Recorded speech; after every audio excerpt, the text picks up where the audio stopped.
warahmatullahi wabarakatuh. Perkenalkan, nama saya Vini Tereza Putri. Di sini saya akan menjelaskan makalah kami yang berjudul Konseling Wanita. Yang pertama yaitu tekanan masyarakat konseling wanita. Secara historis, wanita telah mengambil peran pengasuhan sekaligus memenuhi stereotip peran sosial feminim di mana mereka dievaluasi sesuai kecantikan fisik, kesopanan, dan potensi mereka sebagai pasangan nikah. Sementara itu, sejumlah besar perempuan bekerja di luar rumah, menyeimbangkan ekspektasi peran tradisional perempuan di dalam rumah dengan berbagai variasi ekspektasi kerja di luar rumah. Meskipun fokus perkawinan memiliki berkurang dan beberapa tahun terakhir, yaitu banyak wanita melihat pernikahan sebagai pilihan daripada kebutuhan ekonomi atau sosial. Perempuan masih diisolasikan berdasarkan nilai-nilai budaya bersejarah. Strategi untuk menghadapi stres dan tekanan, demikian pula wanita dapat didorong untuk mengembangkan keseimbangan sebanyak mungkin dalam hidup mereka dan menekankan pentingnya kesejahteraan pribadi dalam pertemuan berbagai tuntunan peran. Konselor juga dapat membantu wanita yang siap kewalahan dengan tanggung jawab mengurus untuk menegosiasikan pembagian yang lebih setara tanggung jawab, termasuk mencari dukungan dari anggota keluarga lain atau dari lain sumber. Materi yang selanjutnya yaitu diskriminasi, pelecehan, dan korban konseling wanita. Perempuan terus mengalami seksisme dan diskriminasi berbasis gender di lingkungan sosial dan profesional. Wanita yang melaporkan pengalaman dengan pelecehan seksual tidak dihargai karena jenis kelamin mereka atau menjadi sasaran perilaku seksis oleh orang asing. Tentang agresi mikro itu dijelaskan bahwa seksisme bisa terbuka, yaitu perlakuan yang sangat tidak setara dan tidak adil. Selanjutnya yaitu rasia, yaitu perlakuan yang tidak setara dan berbahaya dilakukan dengan cara tersembunyi, seperti praktik perekrutan yang bias gender, atau halus, yaitu perlakuan tidak setara yang begitu normatif sehingga dapat diterima tanpa diragukan lagi. Strategi pencegahan yang menargetkan kekerasan dalam kencan terkadang diterapkan di peraturan sekolah menengah dan perguruan tinggi. Orang Amerika Psychological Association 2007 merekomendasikan dukungan untuk inisiatif kebijakan, termasuk reformasi hukum dan legislatif yang menangani masalah kekerasan terhadap wanita. Peningkatan pelatihan bagi petugas kesehatan mental untuk mengenali dan merawatnya dipengaruhi oleh kekerasan tersebut. Penyebaran informasi tentang kekerasan melawan perempuan ke gereja, kelompok masyarakat, lembaga pendidikan, dan halayak ramai, dan eksploitasi dan sosiokultur intervensi untuk mengubah objektifikasi laki-laki terhadap perempuan. Kekerasan dan pelecehan seksual terhadap perempuan dapat menyebabkan sejumlah masalah kesehatan mental. Penting bagi konselor untuk bertanya tentang pengalaman dengan diskriminasi, pelecehan, atau gender.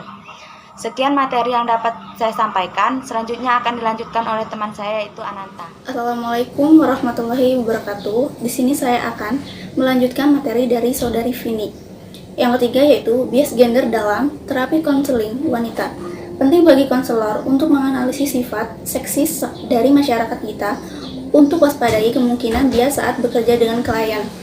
Misal, apakah konselor percaya ada atribut tertentu terkait dengan identitas feminim yang sehat? Dalam penelitian sebelumnya, kualitas seperti menjadi lebih patuh, emosional, dan berorientasi pada hubungan diidentifikasikan sebagai kualitas positif pada wanita. Jika konselor patuh stereotip standar masyarakat disadari atau tidak, sikap ini mungkin disampaikan kepada klien selama konseling. Bias juga dapat terjadi selama diagnosis, terutama untuk wanita etnis minoritas Amerika. Banyak yang berpendapat bahwa beberapa gangguan kepribadian didasarkan pada karakteristik gender dan berlebihan, diri dramatisasi dan ekspresi emosional yang berlebihan, fluktuasi yang intens suatu suasana hati, citra diri, dan hubungan interpersonal, dan ketergantungan pada orang lain dan tidak mampu untuk memikul tanggung jawab adalah karakteristik histrionik, batas, dan gangguan kepribadian dependen masing-masing. Diagnosis bermasalah lainnya adalah gangguan disporik pramenstruasi yang baru kategori diagnotis yang melibatkan gejala serius depresi, lekas marah, dan ketergantungan yang muncul seminggu sebelum menstruasi yang hilang segera telah permulaan dari menstruasi. Selanjutnya yaitu materi keempat, merangkul kekuatan gender konseling wanita. Wanita menunjukkan kualitas afiliasi seperti peduli dengan hubungan, sensitivitas, pengasuhan, dan kebaikan. Kekuatan hubungan seperti ini menghasilkan efektif kerja intim dan hubungan yang lebih baik dalam sistem keluarga dan dalam masyarakat luas. Wanita memiliki kapasitas yang kuat untuk mengembangkan dan memelihara sosial yang kuat jaringan pendukung. Banyak wanita juga mendemonstrasikan keterampilan memahami caranya yang lain merasakan dan merespons sesuai dengan demikian. Mereka terampil di menginspirasi konsekuensi emosional dari keputusan. Wanita sering menunjukkan bakat dalam kreativitas, memecahkan masalah, dan fleksibilitas mental dan sering dibimbing oleh nilai-nilai yang kuat. Karakter gender seperti peraturan diri emosional dan orientasi kehubungan adalah aset dalam pengaturan kerja. Baik konselor pria maupun wanita harus menilai sendiri kemungkinan, keyakinan, asumsi, atau perilaku dan berhati-hatilah untuk tidak membatasi pertumbuhan klien dengan mengembangkan peran gender tradisional. Seperti wanita klien, harus diberi kesempatan untuk memilih jalan hidup yang terbaik untuknya, terlepas dari kemasyarakatan, ekspektasi gender, atau kebenaran politik. Pedoman untuk konselor yang bekerja dengan klien wanita ada beberapa. Yang pertama, tetap waspada terhadap potensi bias dalam diagnosis dan pengobatan wanita, serta kecenderungannya bagi wanita untuk menginternalisasi masalah yang dimulai sejak usia dini. Yang kedua, sadarilah bahwa banyak teori dan praktik konseling berpusat pada laki-laki dan mungkin memerlukannya. Yang selanjutnya yaitu memiliki informasi terkini tentang masalah biologis, psikologis, dan sosiologis.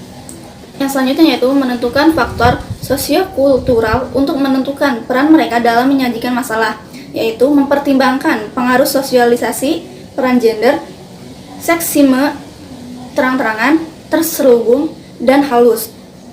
Yang terakhir yaitu bantu klien menyadari dampak ketidakseimbangan kekuasaan, ekspektasi gender, dan sosial, definisi daya tarik pada kesehatan mental. Terima kasih atas perhatiannya. Sebelumnya mohon maaf. Wassalamualaikum warahmatullahi wabarakatuh.